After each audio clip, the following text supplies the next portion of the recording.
Kidding?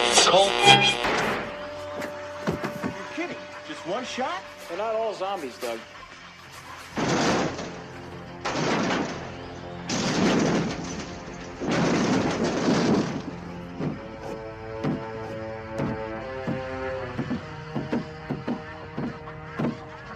How do you fight this thing? Maybe we could drown it in A1 sauce.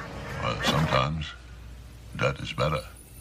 The person you put up there ain't the person that comes back. It's a dance song to get down with. About 6 feet under. Get there. Ooh, I love this song.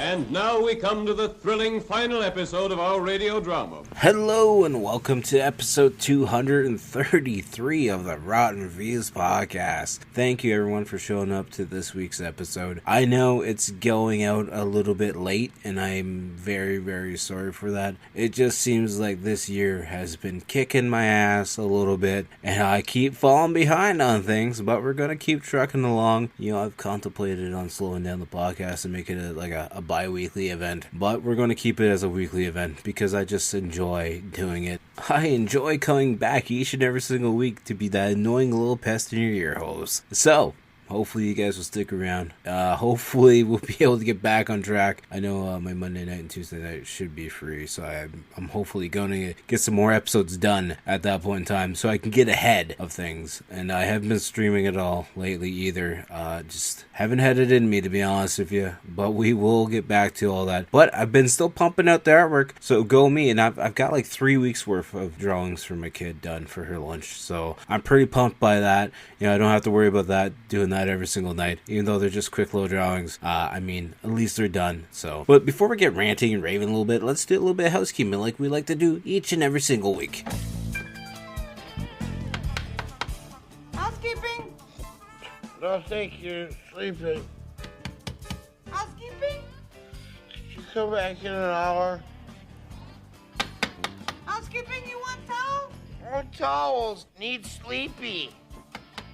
Housekeeping, you want mint for pillow? Please go away. Let me sleep for the love of God. If you guys are listening to the podcast on Spotify, make sure to give it a star rating. It doesn't matter what star rating you give it. I appreciate if it's a 5-star, but I totally understand if it's not a 5-star. 3 or 4 is fine too. You know, if you want to give me a 1, you suck, but that's besides the point. I'm kidding, you don't actually suck. That's all just a personal opinion. It's just a joke, so don't get offended by me. But yeah, just give it a star rating. If you're on Apple or iTunes, give it a review over there as well. But the main thing you can do, no matter what podcast platform you listen to this podcast on, just hit that share button. Just hit the little share button. Share it on your X account, your Facebook account, Instagram stories, wherever, and wherever you can share it. Just share it. Share it with your dog. Maybe your dog needs to listen to something while you're at work. Maybe share it with somebody you don't like, Maybe they'll listen it and be a fan of it, and then they'll like it too, and maybe they'll like you more for doing so. I don't know where I'm going with this. It's 11:30 at night, and they're shoveling the driveway and the sidewalk outside. So hopefully that doesn't affect this podcast too much, and hopefully I don't have to edit too many things out of it. But it is what it is, The joys of living in Canada.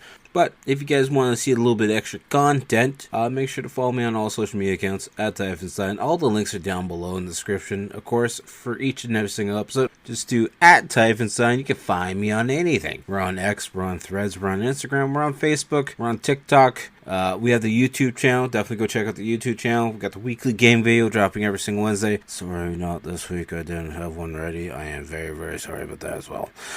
We have various short videos over there as well. We do live streams. I haven't been doing those ones either. I'm sorry. I'll get back on that soon. I promise. We also have the Twitch channel. I haven't been streaming there either. But we will be getting back to that one as well. I know I'm promoting it and I haven't been putting content on it, but I promise you, we'll get back to that soon. You know where you can see some new content though? On their Instagram and the Facebook page, because I'm still posting artwork. I'm hopefully going to get to the point where I can post like daily would be ideal for me, even if it's just sketches. But at this point in time, I'm really starting to enjoy doing these colored pieces, and they take a little bit more time than a sketch does. So we'll see what we can do, but there's a ton of artwork on there, so definitely go check out the Instagram, the Facebook page. I really don't think I have anything else to discuss for like my personal stuff. So we're going to start talking about the movie at hand. This is the first time watch for us, and we're watching on Tubi. So I'm going to give you a warning now.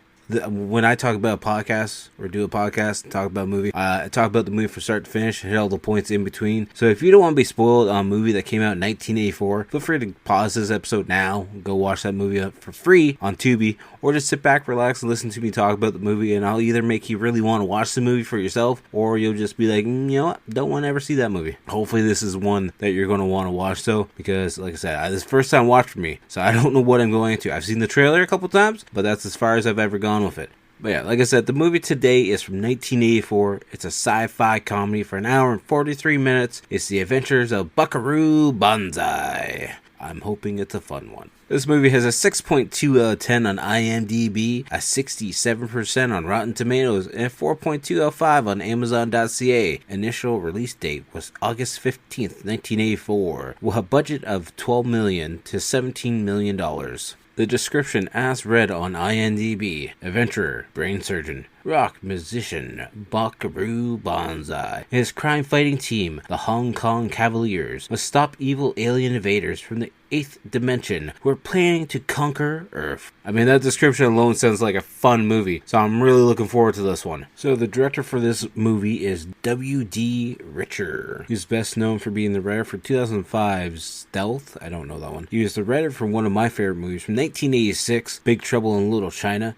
He was also the writer for 1978, The Invasion of the Body Snatchers. He also did a screenplay in 1979 for Dracula. This movie also only has one writer credited for it, and the writer is Earl MacRauch. Probably butchered that last name, but who knows. He was the writer for 1982's A Stranger is Watching, the writer for 1989's Wired, as well as the writer for 1977, New York, New York. I don't know any of those, to be honest with you, but that's alright. And aside from Buckaroo Banzai, that's the only other thing he worked on. So, guess he didn't like writing movies that much, maybe. The two cast members we're going to talk about in this movie are Peter Weller, who's playing Buckaroo Banzai, and we're going to talk about John Lithgow, who's playing Dr. Emilio Lizardo. First one up, of course, we're going to talk about is Peter Weller, who's best known for being in 1991's Naked Lunch, where he plays Bill Lee. That's a really messed up movie. I've watched it a couple times. Might have to do it for the podcast. It's a very unique movie. But he's also best known for playing Alex Murphy, aka RoboCop, in RoboCop 1 and 2 from 1987 and 1990, respectively. As well, I think he's a dickhead cop in Sons of Anarchy as well at one point in time.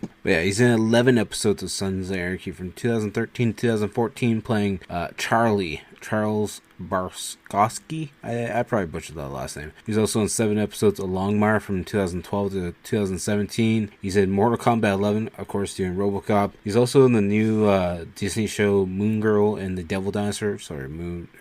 Disney Marvel tie-in. He plays Dr. Stern in that. As well, I didn't realize this, he redid RoboCop for the RoboCop game that just came out last year as well. So, good for him to keeping the character alive. Obviously, the next person we're talking about is John Lithgow, who's best known for being Eric Quallen in 1993's Cliffhanger. He's Ben Hull in 2014's Love is Strange. In 2017, he played Don in Daddy's Home 2. I actually enjoyed that movie. I thought it was kind of funny. He's in 12 episodes in 2009 for The Dexter Show, where he plays Arthur Mitchell. And of course, the last thing we're going to mention, he's in 139 episodes from 1996 to 2001 of Third Rock from the Sun. And I've probably seen like maybe 10 episodes from that TV show at most. Maybe 10.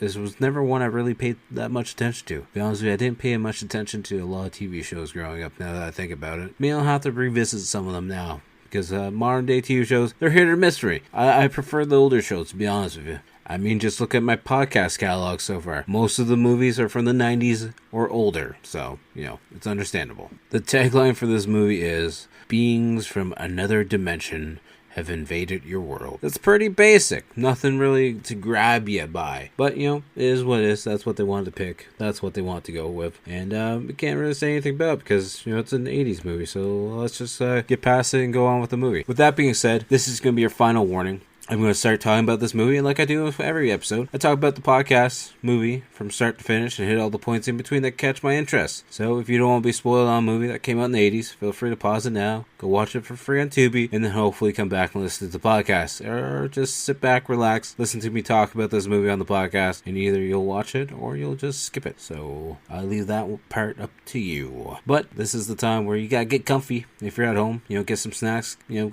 relax, lay down in bed, lay on the couch, whatever. If you're at work, hopefully this helps you get through the day. And if you're listening in the car, make sure to keep your eyes on the road. I know it's snowing out here, so it kind of sucks outside. So hopefully wherever you guys are listening, hopefully it's nice and sunny or a calm, relaxing night, whatever. You know, just keep your eyes on the road. And we're going to get started on the movie at hand right now. Presents Saturday Night at the Movies, the television series which each week brings you the finest in recent motion pictures. Tonight, he's a rocker. Doctor. Don't tug on that. You never know what it might be attached to. Inventor. Activate oscillator. He's broken the sound barrier. Philosopher. No matter where you go, there you are. And the only hero. Buckaroo. Buckaroo. Buckaroo. Curse you, Banzai! Who can save us all. Evil! Pure and simple from the 8th dimension! Venom! Launch thermal pod. Buckaroo Banzai is pure nutty fun. Buckaroo, you forgot your thruster. Why don't you hold on to him for what? The cult sci-fi classic. Run! In a dimension all its own. Real life Martians landing in New Jersey. Torito! We will fire a portable beam weapon! Vaporize the whole damn planet? If we blow this today, Get him up. there ain't no tomorrow. Left! I said left! This is left! I mean my left! All left! Go your right! Buckaroo, President's calling about is everything okay with the alien space cloud from Planet 10, or should we just go ahead and destroy Russia? Tell him yes on one and no on two. The Adventures of Buckaroo Banzai. Which was yes, destroy Russia or number 2? The movie starts right out with the title font. It's nothing super fancy, but the logo that kind of spawns in behind it, it's nothing fancy either, but it just has that 4D effect to it. And it just kind of, it's right in your face, and I actually don't mind it. I think it looks pretty decent. I think it, you know, simple but to the point. And then we have like the Star Wars style intro, which we're not going to talk about right now at this point in time, but it's just saying how Buckaroo Banzai was born to an American mother and a Japanese father. Mentions how Buckaroo Banzai has an amazing jet car. So I'm looking forward to seeing how amazing this jet car really is, and you know, the stop motion effect probably. And now we're just, you know, coming in on this desert area where we see a bunch of like scientists in space suits just working on this jet car. You know, they got a scissor lift and they got a station wagon, they got old ambulance just in case anything bad happens. As the intro credits are starting to roll in, we see a couple limos, see people playing with some computers. They're getting ready to set up a test. See the crew pushing the jet car to the starting line so they can do the test. And this jet car actually has dualies on the back of it, which I thought was really funny, to be honest with you. And then we see Dr. Banzai doing a test of some sort, or a surgery of some sort. And, you know, over top of this all happening is New Jersey talking. And New Jersey is actually Jeff Goldblum. And then we also see this character Rawhide, who's talking about what Buckaroo Banzai is doing. He's you know, using a laser to cut this tumor. But Rawhide is actually played by freaking Clancy Brown, of all people. So this movie's got a really good cast. You know, I only talk about the two at the beginning, but we're going to discuss some of the cast members throughout the movie, of course. And then the surgery must be all done and over with, because now we see a helicopter landing at this desert test zone, and Buckaroo's getting out in his full-on, you know, NASCAR race suit and getting ready to try out the new jet car. I like that Banzai's in the car getting ready. He's putting in his little auto computer system and he's aligning everything. And he's got like a ski mask on as part of his outfit. But then he takes like this Japanese samurai like headband and puts it on as well, being like, I need this to test out my jet car. we see Buckaroo just zooming down this test strip in this jet car. And when he gets to the end, he actually veers left and Clancy's on the rail being like, haha, yeah, I knew he was going to do that. And they see the car going farther down. And at one point, it looks like it's going to start to smoke, but the Buckaroo just starts flicking some switches like he knows what he's doing. He's like, I'm going into phase 2 now. So Buckaroo's heading straight to these mountains, and then this blue laser beam comes out of the front of the car. And I guess it does a space teleportation style device for him. And he goes right through the mountains. And then next thing you know, we see all this like different space looking stuff flashing in front of the screen that makes no sense whatsoever. And then the helicopter's like, holy shit, the car tracks go right to the mountain, but then there's nothing left. And then Chase 2, the helicopter, actually finds Buckaroo, and he actually went through the whole mountain. Didn't destroy the mountain at all, because his laser beam allowed him to like teleport through it. And everyone's all excited. Now the car's all up in smokes, and we see the car still rolling down through the desert as Buckaroo hops out the driver window, just slowly watching it just roll down the desert area. Looks like it's probably dead. Banzai goes back over to the car to take a look at it as we hear people talk on the radio. And then Banzai is checking the windshield, and there's like this alien looking slime on the windshield, and he's looking at it, playing with his hands, being like, I wonder what that is. Then Banzai looks underneath the car. We see it's leaking something, so he crawls underneath the car, and then he finds his ball underneath the car. It's like this alien form underneath the car. And he grabs it, and he's like, that looks kind of weird. And then we see Dr. Emilio Lizardo for the first time, and he looks like a goddamn train wreck. He's got bags underneath his eyes, he's got like a dirty white beater on, he's got some messed up teeth.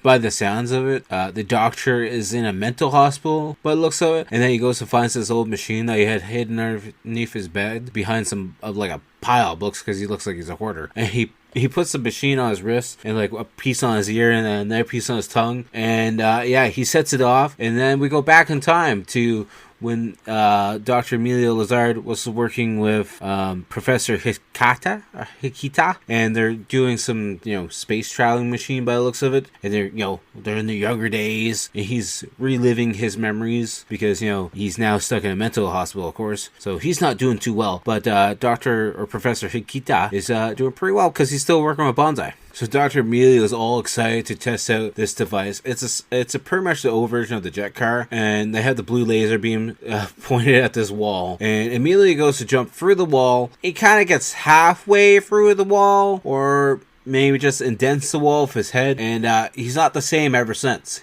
He's a little bit mentally insane since hitting the wall. So now Emilio's acting like this weird Jekyll and Hyde style monster where he beats up two of the other scientists. He runs to the door to leave, and then he sees the sunlight, and he's like, oh, I don't like this. And then he scampers off into the darkness somewhere else. See Buckaroo and his band getting ready to rock out in New Jersey, because the promoter's like, I don't care if you guys are a bunch of scientists going through mountains, Colorado, wherever. When you're in New Jersey, you're just another band playing at my party, at my club. You understand that? I want some good music. And then mid-song, Banzai, it's just like, excuse me, everyone, is somebody out there not having a good time? Is somebody crying out there in the darkness while I'm trying to play music? Hello, are you okay? Why are you crying? So then we cut over to Penny, who's crying in like the middle of the audience area with makeup running down her face. It's like, my name is Penny. He's like, did you just say your name is Peggy? Like, Peggy? It's like, no, it's Penny. Nobody cares about me. My name's Penny. And like the audience starts laughing at Penny because of the day she's having. And then Banzai's like, hey guys, can't be laughing at her, right? Remember? Because wherever you go, there you are. I don't know if that's supposed to be a motivational speech or something, but whatever. So then I know where Banzai starts singing this slow song to kind of, make Penny feel better about herself. So it's like romantic song. And the whole band's like, this is weird. Who's the girl? Nobody knows who it is. Then I don't know where Penny has a gun and she accidentally shoots it off. So then the security guards start jumping her. And then everyone in the band also pulls out a gun and points at her. And then Banzai's like, wait, what's going on here? Why'd she shoot? Who's she shooting at? And then we see Dr. Emilio. He's fully dressed now, and he's using the phone at the security desk. And then one guy's like, this better be a local call, doc. So then the doc just picks him up, puts him up against the wall by his throat, and just snaps his neck. And now security guard's just passing baseball from hand to hand, being like, guess he's probably dead too, huh? Maybe the other guy's not a security guard. Maybe he just looks like a security guard. He's just passing the ball back and forth. But like the security guard that just had his neck snapped is in a white t-shirt, and the other guy's in a white t-shirt as well. But maybe he is just a patient. I don't know, because there's a couple other other patients just out wandering, so could be a patient. Then we see Buckaroo and the band in their tour bus, and then Rawhide hands Buckaroo a paper, being like, hey, I thought you might want to know this. Dr. Emilio broke out of the mental hospital, killed a guard, and now he's on the loose, just so you're aware. And we see Buckaroo's bus pulling up to what looks to be like a police station, because there's a couple cop cars outside, and they're picking up New Jersey, who is Jeff Goldblum, of course, and he's in a cowboy outfit. He's got the white hat on, he's got the red cowboy shirt on, he's got the big furry chaps on, and he's like, hey, I thought it was kind of interesting that you wanted to meet at the New Brunswick police station, but I figured I'd meet you here anyway, so I got my luggage and everything. Nice to meet you guys. I haven't met the rest of the band here. I work with Buckaroo, though. I don't know how I didn't meet you guys sooner. And the only reason why they stopped at this police station is because Buckaroo wants to go look at Penny, who's now in a holding cell, and she's like, what do you want? He's like, oh, well, I just want to come check on you and see if you really want to kill me last night. And the reason why Buckaroo is so infatuated with Penny is because she reminds him of his old wife, which I believe was also called Penny, but apparently he doesn't put the two and two together. And Penny's just like, was she really beautiful? Was she like me? Was she a blonde? And we find out that Penny's apparently adopted, and she thought there was another her. And then Buckaroo is like, we gotta let you out. I'll be responsible for her. I'll keep an eye on her. And one of the band members is like, she's a killer. Why you want to let her out? He's like, I'll promise, I'll take care of her. I'll take care of her like she's my puppy. We see Buckaroo and the band and everyone at this World Press conference where they're trying to explain what happened with the jet car and how they were able to go through the mountain. And we actually see this broadcast being all the way listened to in some space asteroid looking ship thing, where we see these weird ass aliens that are kind of silver listening, and one's got looks like a tray of nachos or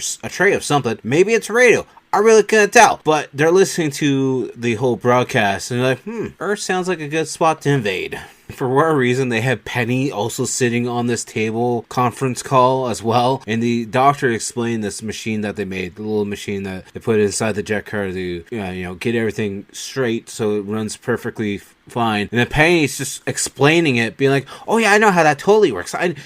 Lady, just shut up. You just got here. And Buckaroo shows them that alien little ball thing that came out of the mountain that came off of the car. He's like, hey, I went through the mountain, but never actually touched the mountain. And this thing was on my car. And I don't know how it was there. And none of us would have knew it was there because, we didn't go through the mountain. So look at this thing in the jar. And then this security guard comes up and is like, Buckaroo, President's on the phone. President what? The world? Oh, okay, I'll go take that call. So this call is coming through a payphone booth of all things. And Buckaroo's trying to talk to the president, but there's some static and some interference, so they don't know what's going on. And then the phone electrocutes him in the ear, and then Buckaroo starts freaking out and writing on his palm. And it's the aliens listening. I don't know if they were trying to talk through the phone, but maybe they electrocuted Buckaroo's ear. So then Buckaroo and the gang go back to the conference area, and Buckaroo can see two of the people that are in the audience watching, and they look like aliens. And then next thing you know, we see people starting to freak out and screaming, and out of nowhere, we then see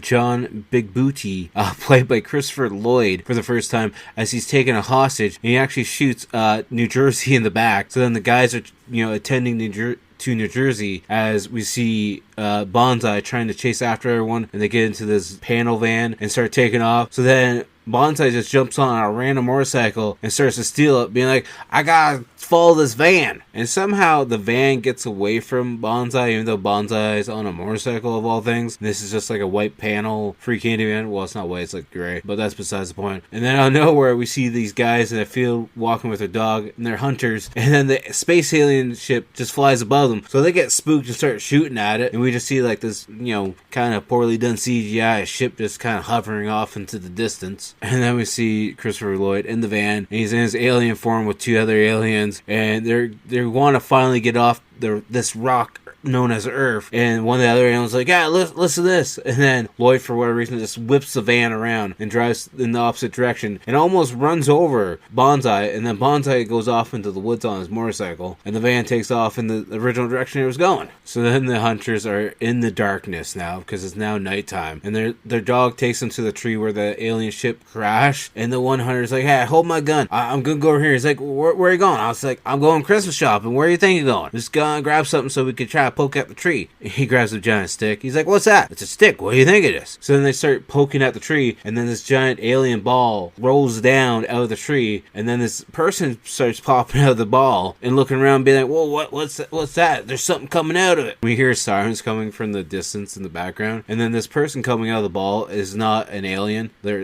an alien, but they look like a human. And then they fall off the ball and land on the ground and knock themselves out by hitting a rock. And the 200's like, look at his hair. He's got a lot of hair on his face, huh? Because the guy's got dreadlocks. Then we look at the guy again who's on the ground, and now he's not the human anymore. He's got the alien look to him again.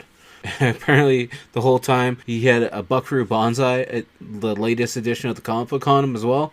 For promoting purposes, I guess. So then we see an officer finally there where the two hunters are, and they're dragging the body through the swamp a little bit, and then Christopher Lloyd's character and two other guys show up. He's like, hi officer, we're here to actually deal with the body. We're actually professors, and we need to come here to actually deal with this little thing, because we got called in. Yeah, that's it. So then we see Banzai showing up to the spot where the accident is, and he sees the van, and then he sees the officer dealing with Christopher Lloyd's character and the other people. So then he decides to sneak into the back of the van. He pops open the wooden crate. Then an alien guy comes out and shocks him in the chest. And next thing we know, we see Banzai falling to the ground again. But then we come to find out the person that was stuck in the crate wasn't actually an alien, because we could only see the back of their head. It was actually the scientist, the Asian doctor. I believe his name is Hikita. I believe is what his name is. They call him the wizard. He's like, hi Banzai, how's it going? What's on your hand? He's like, I think it's some kind of formula. I was taking a phone call, then I got shocked in the ear, and then I had to just write it out on my hand. I'm hoping it's a formula of some sort. So then Buckaroo's like, all right, wizard, I want you to go back, start working on this formula. So then Wizard's like, all right, give me the formula. So Buckaroo then licks his hand and just, smacks the wizard in the top of the forehead, and we see a little spark go off, and apparently now he knows the formula. So we now see Buckaroo outside the van. He's watching from behind the trees. We see Christopher Lloyd and the other aliens beating up the ball to try and get to the other alien, because the alien inside is like a bluish color, while the other Christopher Lloyd and his characters are like a brownish color. So I'm not sure if they're enemy races. I don't know. But anyways, then one of the brown aliens comes behind Buckaroo's like, hey buddy, don't worry, we're friendly. So then Buckaroo just sacks him and starts running through the woods. He gets out on a road, and next thing you know, we see him running down this road as one of the aliens is driving this big ass massive truck to try and run him over. As Buckaroo's running, he sees this ladder falling from the sky, hops onto it, and it's a helicopter rescuing him and flying him away. And then we see the doctor showing up on the motorcycle at the Buckaroo Banzai Plaza area. He's like, hi guys, I'm just here to work on the formula now. I know at the press conference I thought it was actually New Jersey that got shot because he was all in red, but it's actually Reno who got shot, because we now see Reno in this like lab area with his arm in a crush, because they're trying to figure out this business, the Yo-Yo Dion space propulsion business, because they're trying to hack into the computer system for that to figure out what's going on, because that's like the name that was on the side of the van. So then we see one of the dreadlock aliens showing up to Buckaroo's house at the gate on a bicycle with a big package. He starts pounding on the door. He's like, I need to see Buckaroo Banzai.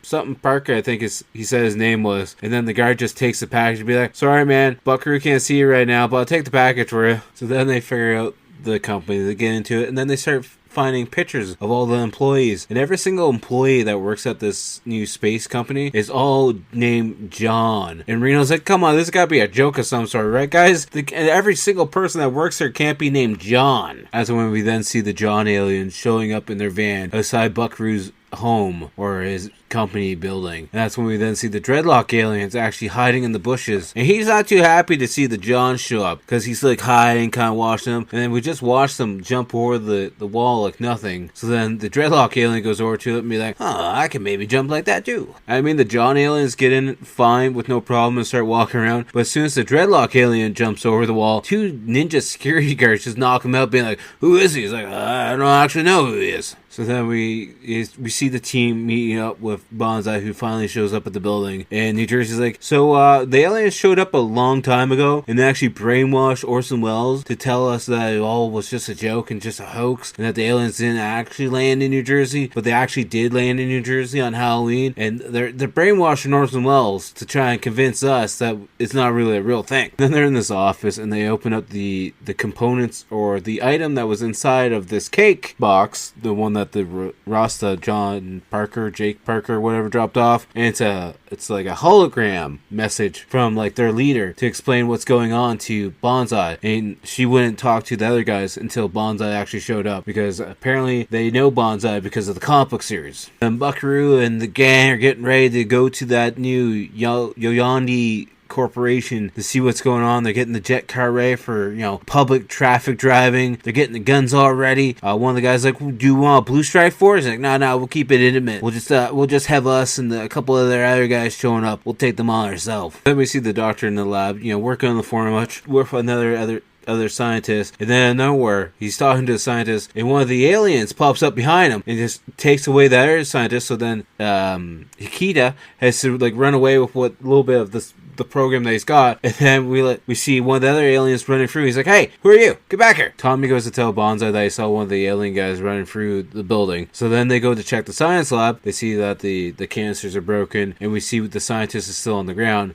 and he's got this thing poking out of his neck, and Banzai's like, he's dead. We gotta split up. We gotta get through here and see where the other ones are, where the other John aliens are, because that's what they're all called. And we see them, fighting Raha at one point, and they jumping through like a vent system of some sort. And we see Jersey and Reno walking through together for this one science lab, and Jersey's like, why is there a watermelon there? And Reno's like, I'll tell you later. It's a long story. Don't worry about it. So then we see Hikita hiding in this other room. He, locks the door behind him. And then Penny's actually meeting him on the other side, because there's this, like, gate fence between the two. And then he tries to hand Penny the overthruster. And then the alien breaks down the door. And then we see Banzai coming in. He's, like, doing his jump shot at the John alien. And then we see Penny running through with the overthruster. And she runs into one of the other aliens, but he's in human form. So she doesn't really know what's going on at this point in time. And, of course, when Banzai was shooting at the John alien actually like broke through a door, but just like a doggy hole size hole in the door, bottom of the door, and he's gone. And then we see them going back to where Rawhide is. He's still sitting on the ground, and he's weak, and he can't feel his legs. And we find out that the aliens had stabbed him with one of the little thingies that kind of like paralyzed them, I guess. We come to find out the little thing that they pulled out of Rawhide was like a paralyzing alien form thing. And then the John Parker, Jake Parker alien with the dreadlocks is there, and he steps on it and destroys it. So then Tommy's like, so does that mean you're on our side? He's like, yeah, I'm on your side. I've been on your side the whole time. Been trying to warn you the whole time. This movie has so many goddamn characters in it. And then out of nowhere, the helicopter starts taking off, and the guy's like, hey, they're still in my helicopter. And of course, the John aliens are taking the helicopter, and they have Penny, and then the professor's like, Penny's got the overthruster, so that might be an issue. So then Banzai calls the president, who's in this weird bed spinning thing, to help his back. And Banzai's like, so there's some issues we're having right now, Mr. President. There's these red aliens that are kind of here to take over the world, and they're part of Yoyodyne propulsion industries, and they can't be trusted, and they're gonna kill us all probably if we don't fight back against them and get back our equipment that they kind of stole from us. And then Jersey starts talking about these aliens and what they do, and they have this like bacteria that goes through your brain and starts making you think and see what they want you to think and see, and essentially they're brainwashing you to do their deeds. And then we see Emilio calling Banzai and the crew, and we find them with Penny. Penny's tied to a chair, gag in her mouth, and for some reason one of the Johns is taking some honey and pouring it down her arm. I don't know if he's getting ready to eat her or not, but he's doing something. And then we see Christopher Lloyd's character, John Big Booty, who's looking through Penny's purse and is like, oh, what's this stuff? Lipstick or something? I'm just gonna sniff it. So then Emilio's like, so how about you come and bring your overthruster, or we'll have a penny for your thoughts. I know he'll show up, and he'll show up alone because I know his kind. He's the hero. So then we see the general and the president of the world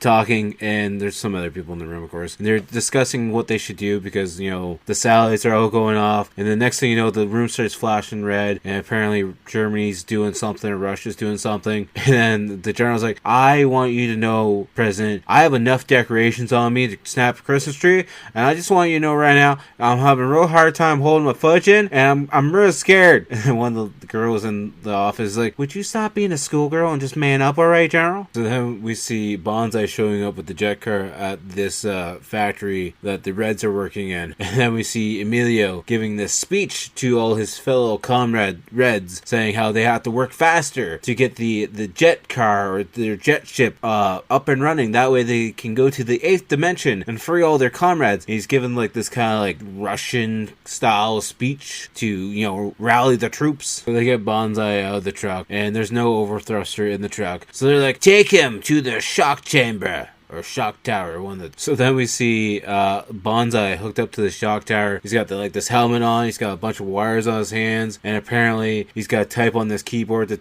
to type in the right formula. And if he doesn't do it, he's just gonna get electrocuted more. So then Banzai's like, I'm not saying a single word or giving you any information until Penny's free from this junkyard. Amelia's like, are you serious? Are you not worried about your planet? You're running out of time to save your planet because we're going to kill everyone. We're going to just brainwash them all. And Banzai's like, I got nothing but time. So then Amelia's like, fine, I'm just gonna shock you then. So then they have a bunch of TVs set up in this area where Buckaroo is, you know, trapped essentially. It's like this control room. And Amelia's like, hey, Buckaroo, take a look at your girlfriend up on the TVs. And one of the TVs isn't turned on. So then he goes over and turns it on himself. And Amelia slaps the red guy beside him because he's like, why didn't you turn on the TV? He's got to see her on all 5 TVs, not just 4 TVs. We see the rest of Buckaroo's team finally showing up to this building, and they're finally getting through like this basement looking area, and Parker's like, oh, it's a nest, and then I think it's Johnny, he's like, birds nest, humans don't. He's like, oh, but the red aliens, they nest. Of course, then we see John, his watch starts beeping because he forgot to turn his timer off, and one of the aliens actually hears it and goes to sets off the alarm system in the building. So then we have a gunfight happening with Banzai's team just shooting a bunch of aliens, and then we hear a bunch of things sparking, the lights are all starting to flash red, and Dr. Amelia's like, what's happening? I don't understand what's happening. And I guess like everything starts to over circuit, and then that actually allows Buckaroo to get free from the electro tower that he was actually trapped in, because apparently there's no electricity going to it now, so now he's just freely able to, you know, get free from it. So you see Buckaroo's free, and then he actually runs into New Jersey, who almost accidentally shoots him, and then he's like, hey, it's just me. You got a free pistol by chance that you're probably not going to shoot me with? So then we see the Secretary of Defense. He's there with the Buckaroo team. He actually was the reason they got in, because he was distracting the security guards, and he's actually chasing after Big Booty, and Big Booty's like walking away from him and ignoring him. He's like, what's the matter with you? Are you deaf, you stupid son of a bitch? Come on. So then the Secretary of Defense guy follows Big Booty into this area, and he's like, what the hell's going on here? Why you got her chained up to this table and stuff? Where's everything that I'm looking for? And the Secretary of Defense guy's like,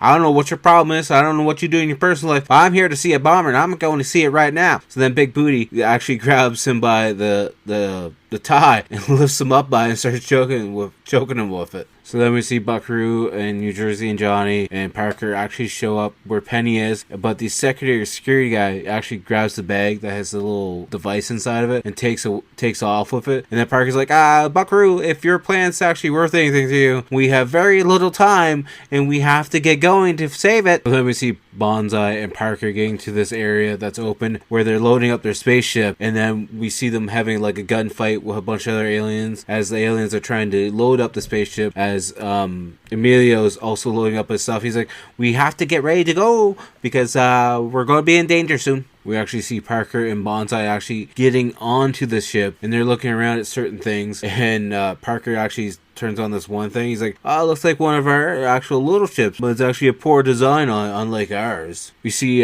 Dr. Emilio in his own driver's seat, and he's getting mad at Big Booty, saying Big Booty's like one of the worst of the aliens that he's got working with him. So then in the background, we just see Big Booty giving the finger, being like, shut up, you're a rude boss. Then we see Dr. Emilio in the driver's seat on the radio being like, I want to ask everyone to make sure they buckle in and extinguish anything flammable so that we can get our flight on the way. We see the ship trying to line up the 3 blue dots, but of course it's not working. They're not able to line them up. So then the spaceship just crashes through the building wall and just starts taking off into the sky. But it's not like it was supposed to, because if they line up the 3 dots, they can just travel through space. So then Dr. Emilio, as they're flying through the sky, he actually knows that Banzai and Parker are in their little pod ship on the ship. So he's like, I'm sorry, gentlemen, I have to drop all excess weight. So then they just drop that pod out, but able to start flying it. So they're able to try and catch up to Dr. Emilio as they're flying through the sky. As, you know, Banzai is slowly starting to learn how to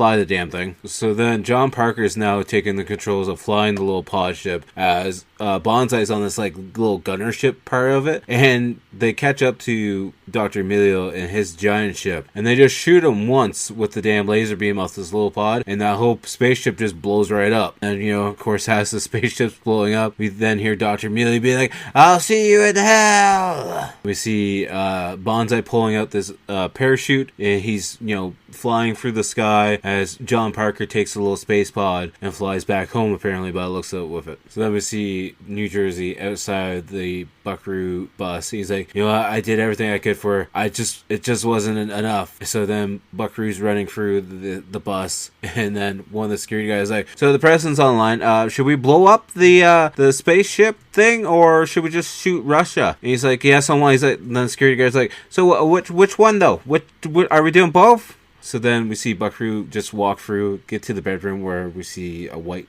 sheet over top of Penny, and we see that she's just laying there lifeless. So then he goes to give her a kiss, and there's an electric shock between the two of them. It's then at this point, once he's like rubbing his nose because he got shocked, we actually see her legs start to move a little bit. And he's like, well, I'm going to go in for another kiss again and get shocked yet again, probably. So he does get shocked again, but he fights it off, and Penny actually wakes up now. And then the movie ends with the two of them making out, and one of the aliens watching from the distant, because they're watching from their planet on like a little globe thing, and the alien's like, so what, big deal. And that's the end of the movie. I gotta say, it was a pretty fun movie. There's a lot of characters to keep track of, though, but it's got a really good cast. I thought it was fun. I wish there was a little bit more creativeness to the alien designs. They're kind of a little bit simplistic, but nonetheless, I still thought it was a fun movie. And on the Rotten scale out of 10, I'm going to give it a solid 7. I'm glad I watched it, and I'll probably watch it again just for fun at some point in time. And maybe I'll do a drawing or two based on it as well. We'll have to wait and see. So keep an eye out for that.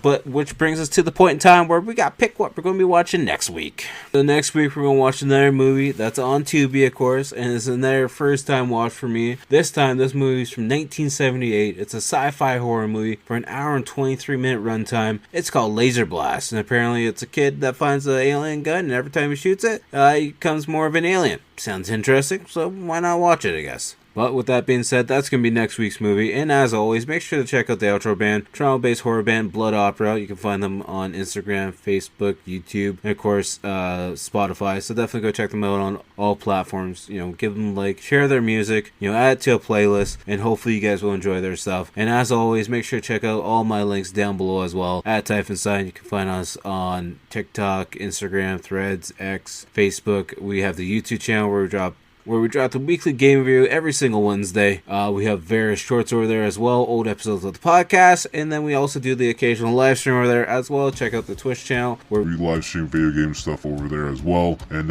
just give a share on everything. I appreciate you guys all. Hopefully you guys enjoyed this episode, and I'll see you guys all next week. Peace. I am a whisperer.